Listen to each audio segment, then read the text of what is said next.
Hello friends, welcome to our channel medical field guidance. इस video में हम discuss करेंगे AIIMS BSc nursing and paramedical 2024 mock test के बारे में। हम पूरा पेपर यहाँ पे कवर करेंगे, ठीक है। फिजिक्स, केमिस्ट्री, बायो तीनों होंगी। इन द एंड अपना स्कोर बताना, फिजिक्स में इतना स्कोर है, केमिस्ट्री में इतना स्कोर है, बायोलॉजी में इतना स्कोर है, ठीक है। यहाँ पे हम फिजिक्स के कितने क्वेश्चन कर रहे होंगे, यहाँ पे हम फिजिक्स के 20 क्वेश्चन कर रहे हैं, केमिस्ट्री के 25 क्वेश्चन कर रहे हैं एंड बायोलॉजी के हम यहाँ पे 100 क्वेश्चन कर रहे होंगे, ठीक है। सो इन द एंड ये वीडियो देखने के बाद में ना कमेंट सेक्शन में मुझे फिजिक्स का अपना स्कोर बताना कि इतना स्कोर आया है, केमिस्ट्री का स्कोर बताना एंड बायोलॉजी का स्कोर बताना। मैं हर बच्चे के कमेंट का रिप्लाई डेफिनेटली करूँगी। एंड देखो ये चीज़ है, अगर फिजिक्स में आपका जितना भी स्कोर आ रहा है उसके भी पे आप इम्प्रूवमेंट कर सकते हो। कल फिर से मॉक टेस्ट आएगा, फिर से इम्प्रूवमेंट हो जाएगी, ठीक है। रिवाइज़ करोगे, चीज़ें कहाँ कमी रह गई है, क्या फॉर्मूला दिक्कत आ रहा है, ठीक है। सारी चीज़ें देखना। और चलो स्टार्ट करते हैं, ठीक है। हमारे फर्स्ट क्वेश्चन से पहले हम फिज़िक्स कर रहे हैं, देन हम हमारी केमिस्ट्री पे आएंगे और फिर बायोलॉजी करेंगे। फिज़िक्स में मैं आप लोगों को यहाँ पे सॉल्यूशन साथ में करवाऊँगी, ठीक है। सॉल्यूशन साथ में रहेगा। आई होप दिख रहा होगा स्क्रीन पे। देखो फर्स्ट क्वेश्चन है यहाँ पे ना, मैं क्वेश्चंस जो है आपको बोल रही हूँ वर्बली। अगर नहीं भी आपको दिख रहा है तो थोड़ा सा हो सकता है ना दिखे, तो मैं यहाँ पे वर्बली आपको क्वेश्चंस जो है वो बोल रही हूँ, ठीक है। फर्स्ट क्वेश्चन है हमारा, the work function for metal A B C are respectively. Work function दे रखा है 3 मेटल उसके लिए। पहली मेटल के लिए ए है, मतलब जो ए मेटल है उसके लिए 1.92 इलेक्ट्रॉन वोल्ट, बी के लिए 2.0 इलेक्ट्रॉन वोल्ट एंड सी के लिए 5 electron volt. According to Einstein equation the metals which will emit photo electron for a radiation of wavelength this are. यहाँ पे जो कौन सी मेटल है जो इस वेवलेंथ का फोटो इलेक्ट्रॉन है एमिट करेगी, ये हमें क्वेश्चन में पूछा है, ठीक है। सो अगर हम बात करें एनर्जी ऑफ फोटोन के बारे में, एनर्जी ऑफ फोटोन क्या होती है हमारी, पर्टिकुलर एनर्जी ऑफ फोटोन अगर हम बात करें, एक सेकेंड को, एनर्जी ऑफ फोटोन की बात करेंगे तो ये हमारी क्या होती है 12400 डिवाइडेड बाई वेवलेंथ, ठीक है। ये होती है हमारी फोटोन की एनर्जी। हमारे पास में यहाँ पे कितनी वेवलेंथ गिवन है वो वेवलेंथ यहाँ पुट कर देंगे। यहाँ जो वैल्यू आएगी उनको इनमें से मैच करेंगे, इन 3 मेटल में से जिसकी भी वो मैच कर रही होगी वो हमारा करेक्ट आंसर होगा, ठीक है। तो ये मुझे आप लोग करके बताओगे कि क्या आंसर आएगा, ठीक है। मैं आपको ऑप्शन बता देती हूँ कि ए और बी दोनों करेंगी, ठीक है। थर्ड ऑप्शन यहाँ पे इसका करेक्ट आंसर हो जाएगा। नेक्स्ट जो क्वेश्चन है, Zener diode is use for. Zener diode जो है यूज़ किया जाता है किस चीज़ के लिए, तो यहाँ पे ये स्टेबलाइजेशन के लिए यूज़ किया जाता है। पहला आंसर किस किस का सही है, दूसरा किस किस का सही है, ठीक है। अपना नोट करते रहो एंड अगर आपको क्वेश्चन पहले से आ रहा है तो आप उसको अपने आप से सोल्व करके रख सकते हो। In the reaction H12 plus H13 gives H24 plus, ये आपका अलग से एलिमेंट है। If the binding energy of this and this are respectively A B C, इसकी बाइंडिंग एनर्जी ए है, इसकी बाइंडिंग एनर्जी बी है, नेक्स्ट वाले की आपकी सी है, then the energy release in the reaction, तो कितनी एनर्जी जो है वो रिलीज़ होएगी वो हमने बताना है। तो आप लोगों को पता ही है जो एनर्जी रिलीज इन ए गिवन रिएक्शन, एनर्जी जितनी रिलीज़ होती है गिवन रिएक्शन में वो क्या होती है हमारी binding energy of product minus binding energy of reactant. Binding energy of product की हमारी कितनी है, सी है, कितनी है सी माइनस, और रिएक्टेंट की 2 रिएक्टेंट हैं तो कितनी हो जाएगी ए प्लस बी प्लस सी, ये हो जाएगी, ठीक है। तो ये हमारे पास में माइनस है, माइनस को अगर खोलेंगे तो सी माइनस ए माइनस बी हो जाएगा। तो ये हमारा थर्ड ऑप्शन करेक्ट आंसर हो जाएगा। अगला in circuit LCR are connected in series with alternating voltage source of frequency F, the current lead to the voltage by 45 degree, the value of C is. हमारे पास C की value हमसे यहाँ पे पूछी है, हमें फॉर्मूला पता होना चाहिए। हमारा XC minus XL equals to किसके होता है R के, XC minus XL equals to किसके होता है R के। XC की वैल्यू अगर हम देखें तो ये है 1/2 पाई FC, और L की वैल्यू देखेंगे तो ये हमारी आ जाएगी 2 pi FL equals to R। ये हम यही रखेंगे, इसको हम भेज देंगे तो क्या हो जाएगा R प्लस 2 पाई FL, ये हो जाएगी, ठीक है। अब हमें क्या करना है, दोनों इक्वेशंस को क्या कर देना है 2 पाई से मल्टीप्लाई, मतलब इस साइड को क्या करना है 2 पाई से मल्टीप्लाई और 2 पाई से डिवाइड करना है। ये एक 2 पाई हमने उधर भेज देना है तो 2 पाई से 2 पाई कैंसिल हो जाएगा। ये 1/FC इक्वल्स टू क्या हो जाएगा 2 pi into R plus 2 pi FL, ये हो जाएगा। ठीक है,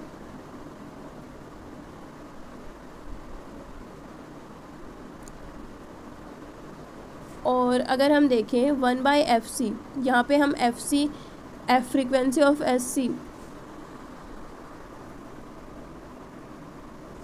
इसको हम क्या लिखेंगे, C इक्वल्स टू 1/2 ऑफ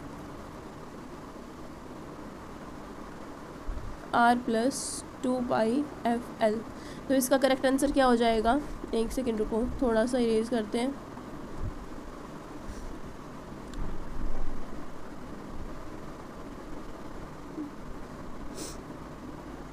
इसका आपका करेक्ट आंसर हो जाएगा सेकंड।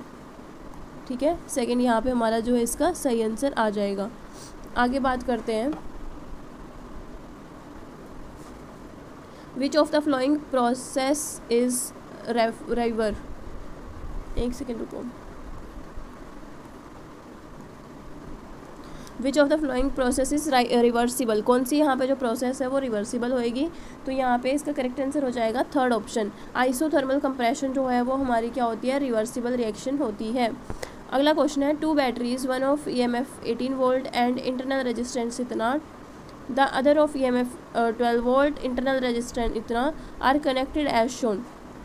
देखो, एक का EMF 18 वोल्ट है, दूसरे का EMF 12 वोल्ट है, एक का इंटरनल रेजिस्टेंस इतना है, दूसरे का इंटरनल रेजिस्टेंस इतना है।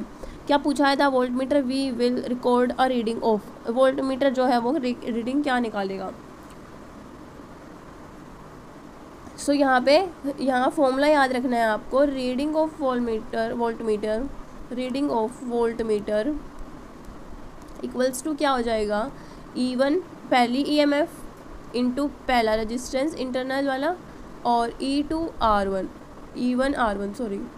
यहाँ ना ये चीज़ देखो, अगेन मैं भी खुद पजल हो गई, ये गलत है।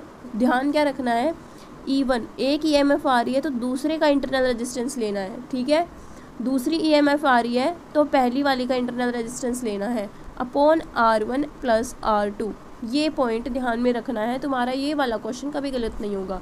ठीक है, E1 R1 plus E2 R2 नहीं करना है, E1 प्लस दूसरे का रेजिस्टेंस, E2 प्लस पहले का resistance upon R1 plus R2।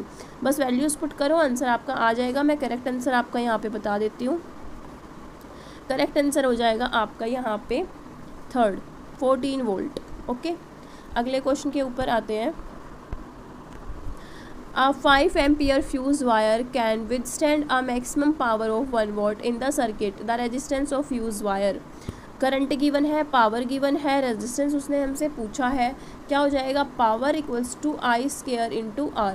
R क्या हो जाएगा, P/I square, P/I। Power given है, I गिवन है, रेजिस्टेंस निकाल लोगे। करेक्ट आंसर इसमें क्या हो जाएगा हमारा 0.04 ओम, 0.04 ओम। ठीक है, यहाँ पे सेकेंड ऑप्शन करेक्ट आंसर चला जाएगा। अगले क्वेश्चन के ऊपर आते हैं। 2 vibrating tuning fork produce progressive wave given by y1 equals to 4 sin 500 pi T, और दूसरे की वैल्यू गिवन है number of beat produce per minute. अब यार यहाँ देखो, ये वाले क्वेश्चन जब मैं करती थी मुझे भी बहुत प्रॉब्लम होती थी, मुझे लगता था पता नहीं कितना ज़्यादा यहाँ पे इसका सीरियस आंसर निकलेगा, क्योंकि यहाँ पे तो ये वाली टर्म्स गिवन है। ठीक है, बट यहाँ पे ध्यान मत दो, क्या पूछा है, number of beat produce per minute. Number of beat produce per minute उसने पूछा है। हमें पता है कि number of beat produce in 1 second, per second कितनी बीट प्रोड्यूस होती है, सेकेंड में बात कर रहे हैं हम यहाँ पे। ये फॉर्मूला होता है N2 माइनस N1। N2 की वैल्यू हमारे पास में यहाँ पे 506 गिवन है, 506 गिवन है।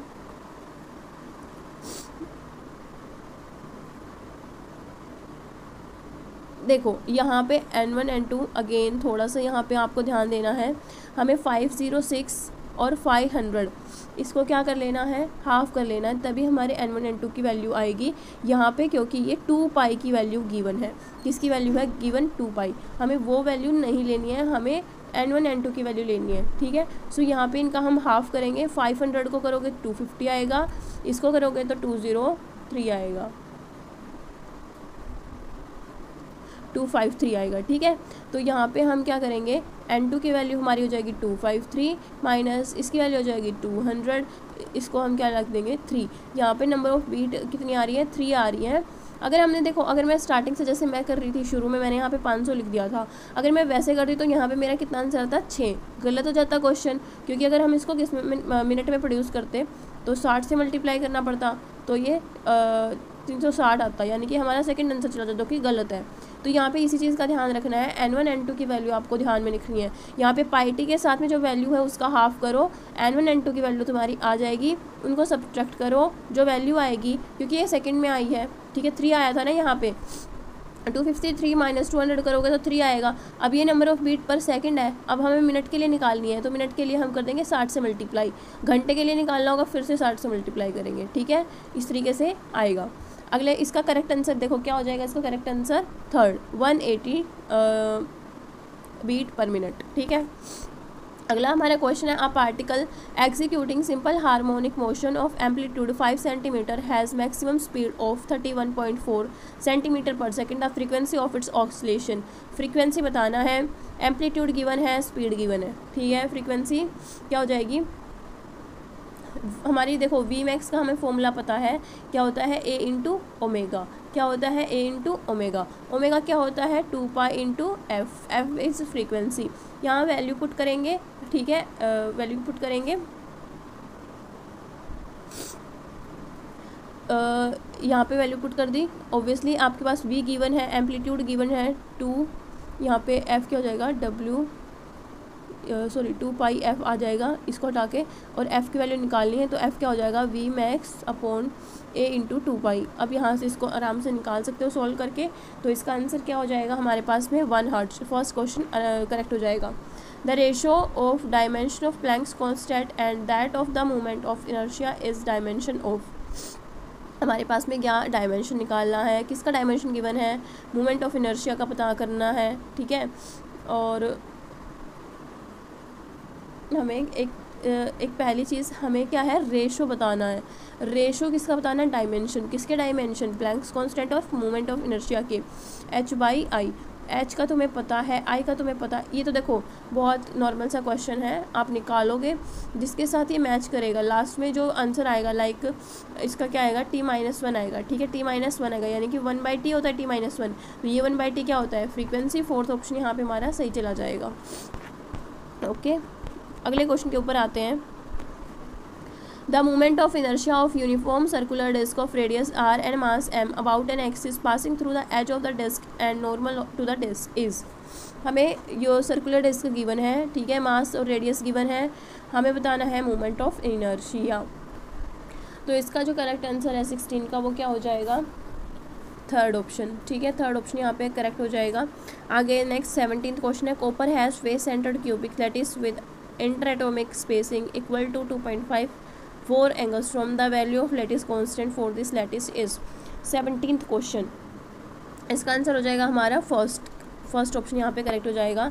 18th है, a stone tied to the end of string of 1 metre long is whirled in a horizontal circle. मैं थोड़ा जूम कर देती हूँ। with a constant speed, if the stone make 22 revolution in 44 second, what is the magnitude of direction of acceleration of the stone। Question solve करो, ठीक है, last के 3-4 question मैं नहीं करा रही हूँ, आप लोग सॉल्व करके देखिए और फिर मुझे बताइएगा कि मैंने जब सॉल्व करवाए हैं तब आपसे ज़्यादा अच्छे से सॉल्व हुए हैं या अभी ये 3-4 क्वेश्चन है, ये जो जैसे मैं आंसर की बता रही हूँ ऐसे मैं कराऊँ, बिकॉज ऐसे टाइम जो है कम ऑब्वियसली लगेगा और थोड़ा समझाने में बता देना मुझे। 18th का आंसर आपका हो जाएगा सेकंड, पाई स्क्वायर मीटर पर सेकंड स्क्वायर, और ये डायरेक्शन इसकी क्या हो गई, along radius towards the centre. 18th के बाद 2 लास्ट क्वेश्चन रह गए हैं। The total energy of an electron in the first excited state of hydrogen atom is about this. Kinetic energy हमें उसकी बतानी है, काइनेटिक एनर्जी बतानी है। देखो यहाँ पे करेक्ट आंसर क्या हो जाएगा 19th का सेकेंड, 3.4 इलेक्ट्रॉन वोल्ट, ठीक है, कैलकुलेट करो। एंड लास्ट क्वेश्चन है ये, यहाँ पे देखो ऐसा क्वेश्चन जब भी तुम्हें मिल जाए ना, मोस्ट ऑफ द इसका आंसर होता है, इसका एरिया निकाल लो, आंसर आ जाएगा, ठीक है। फोर्स इनटू डिस्प्लेसमेंट का पूछा है, ठीक है, और वर्क डन क्या होता है, फोर्स इनटू डिस्प्लेसमेंट होता है। तो यहाँ से इसका जस्ट आपको क्या है, इसका सरफेस एरिया निकाल लेना है, आपका आंसर आ जाएगा, जो कि करेक्ट आंसर क्या है 13.5 जूल। सेकंड ऑप्शन यहाँ पे करेक्ट है। तो हमने फिज़िक्स यहाँ पे पूरे अच्छे से कर लिया है। आई होप आप लोगों को जितना मैंने कराया उतना समझ में आया होगा। देखो, आप लोगों का डाउट रहता है कि फ़िज़िक्स हमारी कंप्लीट नहीं है, हम रिवीजन करें या क्या करें, क्योंकि बिल्कुल अच्छे से वो चीज़ें तैयार नहीं है। तो देखो, सिंपल सी चीज़ें हैं, मैंने तुम्हें 1000 बार बोला है, क्वेश्चन प्रैक्टिस सबसे मेन है। बट अगर तुम अभी चैप्टर वाइज करने बैठोगे तो तुम लोगों का 1 2 3 4 ही कवर हो पाएगा। फिर तुम 2-3 दिन के बाद ना थोड़ा से क्या हो जाओगे, डीमोटिवेट हो जाओगे कि मेरा तो हो ही नहीं रहा है। ठीक है, वो चीज़ें नहीं करनी है। स्टार्ट करते हैं हम अपनी केमिस्ट्री सेक्शन को। केमिस्ट्री में क्वेश्चंस इजी हैं, तो आई विल सजेस्ट कि मैं आपको सिर्फ एक रीडिंग दे दूं, आप लोग क्वेश्चन सोल्व करना। इन द एंड मुझे बताना कि कितने क्वेश्चन तुम लोगों के सही हैं। ठीक है, पहला क्वेश्चन है, which one of the following is an internal orbit complex as well as diamagnetic in behaviour. मैं स्टार्टिंग से बोलती आ रही हूँ, डायमैग्नेट ऐसा टॉपिक है जहाँ से क्वेश्चन आता ही आता है। लास्ट ईयर भी आया था, लास्ट ईयर भी आया था, मतलब तुम जितनी बार भी पेपर उठाओगे तुम्हें डायमैग्नेटिक पैरामैग्नेटिक का क्वेश्चन मिलेगा ही मिलेगा, और अब की बार भी आएगा। ठीक है, ये क्वेश्चन मैं बता रही हूँ, अब की बार लिख के ले लो। डायमैग्नेटिक पैरामैग्नेटिक कलरलेस कंपाउंड, ये जो ऐसे क्वेश्चन है जहाँ से क्वेश्चन आता ही आता है। फर्स्ट क्वेश्चन मैंने इसी वजह से डायमैग्नेट के ऊपर डाला है, जिसका करेक्ट आंसर हो जाएगा आपका 4th ऑप्शन। नेक्स्ट क्वेश्चन है, which of the following oxide is expected to exhibit paramagnetic behaviour. कौन सा यहाँ पे ऑक्साइड है जो पैरामैग्नेटिक बिहेवियर शो करता है। तो पैरामैग्नेटिक बिहेवियर, अगेन पैरामैग्नेटिक का क्वेश्चन आ रहा है क्योंकि इंपॉर्टेंट है, इस वजह से मैंने यहाँ पे फिर से डाला है। तो इसका करेक्ट आंसर हो जाएगा क्लोरीन का ऑक्साइड, तो यहाँ पे ClO2, सेकेंड ऑप्शन करेक्ट हो जाएगा। The best method for the separation of naphthalene and benzoic acid from the mixture. Naphthalene और बेंजोइक एसिड को अगर हमें सेपरेट करना है तो बेस्ट मेथड कौन सा हो जाएगा यहाँ पे कौन सा बेस्ट मेथड होगा, सब्लिमेशन क्या हो जाएगा यहाँ पे बेस्ट मेथड हो जाएगा। अगला क्वेश्चन है, the aqueous solution containing which of the following ion will be colourless. कौन सा सॉल्यूशन है, मतलब यहाँ पे एक्वस सॉल्यूशन है, उसमें ये आयन है, तो कौन सा आयन यहाँ पे कलरलेस होएगा। अगेन कलरलेस कंपाउंड है, मैं बार बार बोलती हूँ, क्वेश्चन इंपॉर्टेंट होते हैं ये, तभी मैंने यहाँ पे डाले हैं और एग्जाम में भी आपको देखने को मिलेंगे। मैं तब बोलूँगी, देखो मैंने कराया था पैरामैग्नेटिक का, डायमैग्नेटिक का, कलरलेस का, एंड क्वेश्चन वहाँ से आए हैं। इसका करेक्ट आंसर हो जाएगा हमारा फोर्थ क्वेश्चन का आंसर हो जाएगा 4th। अगला क्वेश्चन है, a reaction occur spontaneously if. एक रिएक्शन है वो स्पॉन्टेनियस कब होगी। 56 का सेकेंड आंसर यहाँ पे करेक्ट होगा जब हमारा del H and del S जो क्या है दोनों पॉजिटिव होंगे, और del S T delta S equals to होगा डेल एच के। ठीक है, अगला क्वेश्चन है, which among the following is most stable carbocation. कौन सा कार्बोकैटायन यहाँ पे ज़्यादा स्टेबल होगा। तो ये हमारा 3rd ऑप्शन करेक्ट हो जाएगा। ठीक है, 3rd ऑप्शन जो है, जितने ज़्यादा वो क्या होगा, हिंडर्ड होगा, मतलब कि जितने ज़्यादा सब्स्टिट्यूट उसके ऊपर होंगे वो उतना ज़्यादा क्या होगा, स्टेबल होगा। अगला क्वेश्चन, ये क्वेश्चन भी लास्ट ईयर आया हुआ है, इंपॉर्टेंट है, ध्यान से करना है, अब की बार भी आएगा। ठीक है, केमिकल काइनेटिक्स का क्वेश्चन है, equilibrium constant K1 and K2 for the flowing reaction आपको गिवन है, तो हमें K1 K2 के बीच में रिलेशन बताना है। इसका करेक्ट आंसर हो जाएगा हमारा 3rd ऑप्शन। अगला क्वेश्चन है, the mole fraction of the solute in 1 molar aqueous solution is. हमें बताना है mole fraction 1 molar aqueous solution में, तो इसका करेक्ट आंसर क्या हो जाएगा, 3rd। Which of the following arrangement represent the correct order of electron gain enthalpy. Electron gain enthalpy का क्वेश्चन है, अगेन यहाँ से क्वेश्चन आएगा, अच्छे से करके जाना। ठीक है, इसका करेक्ट आंसर हो जाएगा 3rd ऑप्शन।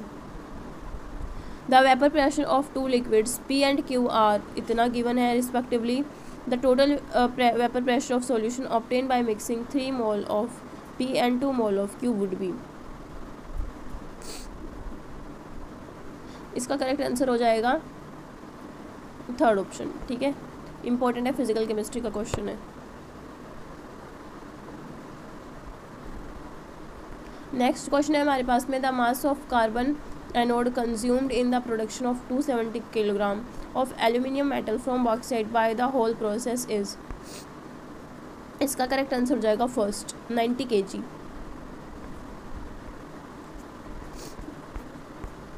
चलो नेक्स्ट क्वेश्चन है, मैं यहाँ पे क्वेश्चन बस इसलिए बोल रही हूँ कि ताकि अगर आप लोगों को दिखे ना तो आप लोग बार बार थोड़ा सा ना उसको सुन के एक बार क्वेश्चन को सोल्व कर लो। ये चीज़ मैं बार बार बोल रही हूँ कि क्वेश्चन आपको यहाँ से रिपीट मिलेंगे। ठीक है, तो इम्पोर्टेंट है, ध्यान से करो। नेक्स्ट क्वेश्चन है हमारे पास में, a solution of urea boils at इतने डिग्री सेल्सियस, और if KF and KB for water are इतना गिवन है रिस्पेक्टिवली, तो हमें कितने पे फ्रीज़ करेगा। करेक्ट आंसर हो जाएगा इसका सेकंड।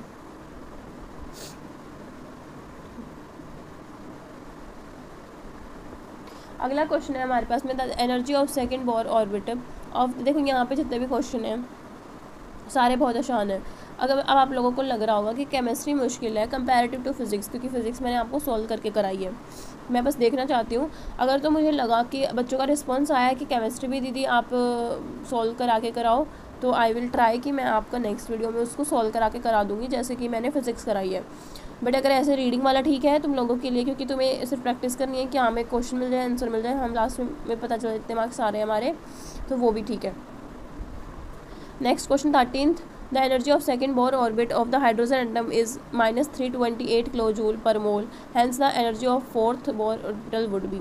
इसका आंसर क्या हो जाएगा 13th क्वेश्चन का सेकंड। द सरफेस टेंशन हमें बतानी है लिक्विड में कहाँ पे मैक्सिमम होगी, करेक्ट आंसर क्या हो जाएगा second water. Which of the flowing represent stereo isomerism, stereo isomerism कौन रिप्रेजेंट करता है, third optical and geometrical.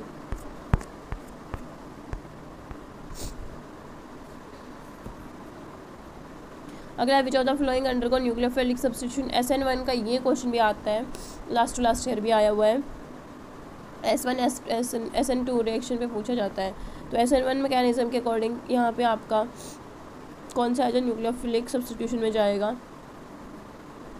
Benzyl chloride. अगला क्वेश्चन है, which of the following is expected to exhibit optical isomerism, optical isomerism यहाँ पे कौन लेगा, second.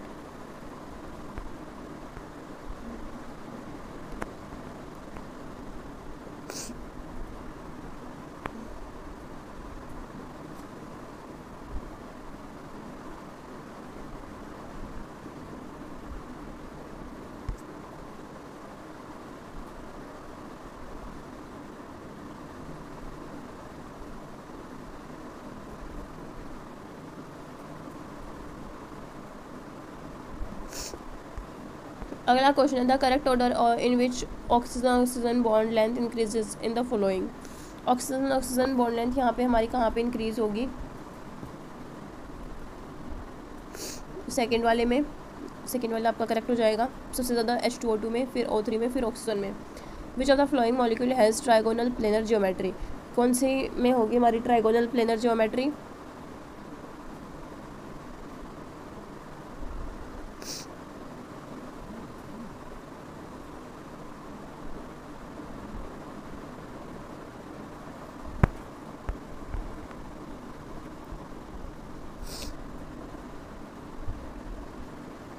Second option यहाँ पे हमारा करेक्ट आंसर हो जाएगा।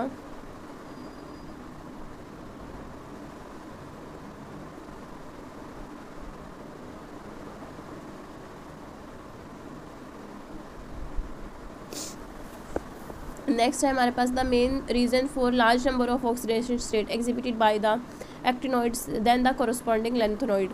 यहाँ पे करेक्ट आंसर क्या हो जाएगा, first option, less than energy difference between a 5f and 6d orbital than between 4f and 5d orbital। अगला क्वेश्चन है, the electrolytic reduction of nitrobenzene in weakly acidic medium gives aniline, first option correct हो जाएगा। अगला है हमारे पास में, विच of the flowing compound is most acidic. यहाँ पे ये वाला क्वेश्चन आता है, ठीक है, आपको ऐसे ऑर्गेनिक कंपाउंड्स गिवन होंगे और उसमें पूछेगा कि स्टेबल कौन सा है, एसिडिक कौन सा है, ये आपको आने चाहिए। करेक्ट आंसर हो जाएगा इसमें फर्स्ट ऑप्शन, ठीक है। अगला क्वेश्चन है हमारे पास में, the cell membrane are mainly composed of, जो सेल मेम्ब्रेन है वो मेनली किसकी बनी होती है, फॉस्फोलिपिड की बनी होती है। उसके बाद में नेक्स्ट क्वेश्चन है, which of the flowing have a permanent dipole movement, permanent dipole movement किसकी होगी, यहाँ पे हमारी होगी SF4 की। नेक्स्ट क्वेश्चन है, the correct sequence of increasing covalent character is represented by, increasing covalent character कौन सा यहाँ पे सही ऑर्डर होगा, 94, सेकेंड ऑप्शन, ठीक है, 94 ऑप्शन कह रही हूँ, सेकेंड ऑप्शन यहाँ पे हमारा करेक्ट आंसर हो जाएगा। केमिस्ट्री के यहाँ पे आप लोगों ने 25 क्वेश्चन कर लिए हैं। आई होप आप लोगों के 20 अराउंड क्वेश्चन सही होंगे। थोड़ा सा एक बार कैलकुलेट करो कितने क्वेश्चन सही हैं in case of physics and chemistry. हम मूव ऑन करते हैं हम हमारी बायोलॉजी पोर्शन पे, ठीक है।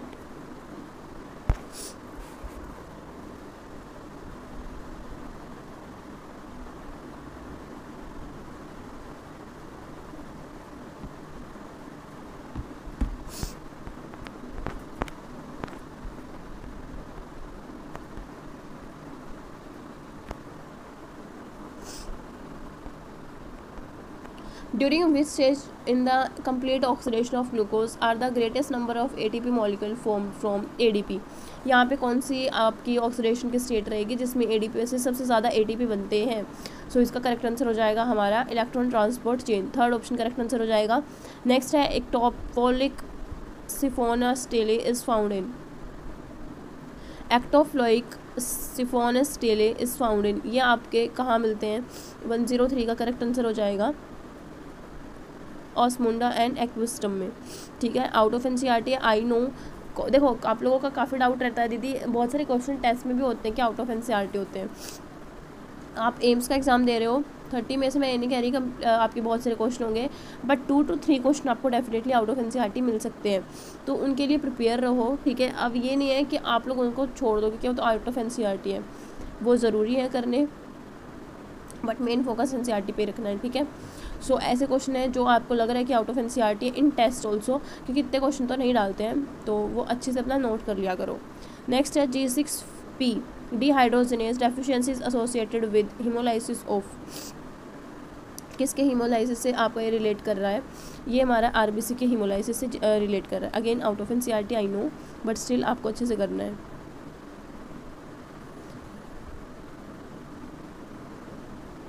अगला है which of the following statement regarding enzyme inhibition is correct, कौन सी स्टेटमेंट यहाँ पे एंजाइम इनिबिशन के लिए करेक्ट होगी।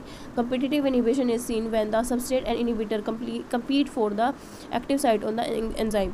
अब यहाँ पे कम्पिटिटिव इनिबिटर क्या होता है, हम कंपटीशन कर रहे हैं तो सबस्ट्रेट में और जो इनिबिटर है वो आपस में क्या कर रहे होते हैं, कम्पीट कर रहे होते हैं एंजाइम से बाइंड करने के लिए, तो उसको क्या बोलते हैं, कम्पिटिटिव इनिबिशन।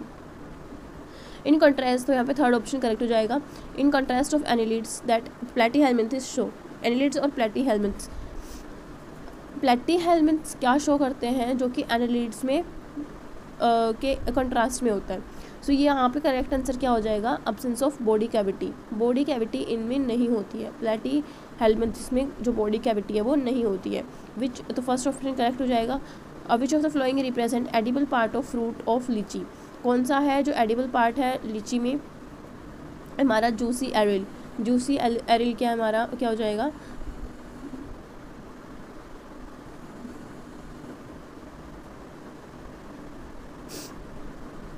इसका करेक्ट आंसर हो जाएगा। नेक्स्ट क्वेश्चन है which of the flowing pairs in is mismatched, कौन सा यहाँ पे जो है मिसमैच है, गलत मैच है। इसका करेक्ट आंसर है हमारा, देखो फर्स्ट देखते हैं पहले, न्यूक्लियर पावर क्या है, रेडियो एक्टिव वेस्ट है, ठीक है। Fossil fuel burning release CO2, ये भी ठीक है। Biomass burning release of CO2, ये भी ठीक है।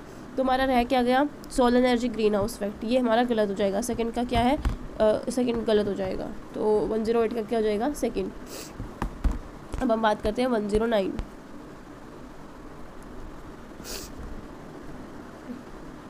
देखो अभी थोड़ा सा मेरी ना, मैं अभी बहुत हार्डली क्वेश्चन कर रही हूँ, जल्दबाजी में मैं क्वेश्चन करवा रही हूँगी क्योंकि थोड़ा सा मुझे फीवर और कोल्ड है तो नहीं हो पा रहा है उतना अच्छे से, बट मैंने ट्राई किया है कि मैं आप लोगों को क्वेश्चन अच्छे से करा पाऊँ, ठीक है।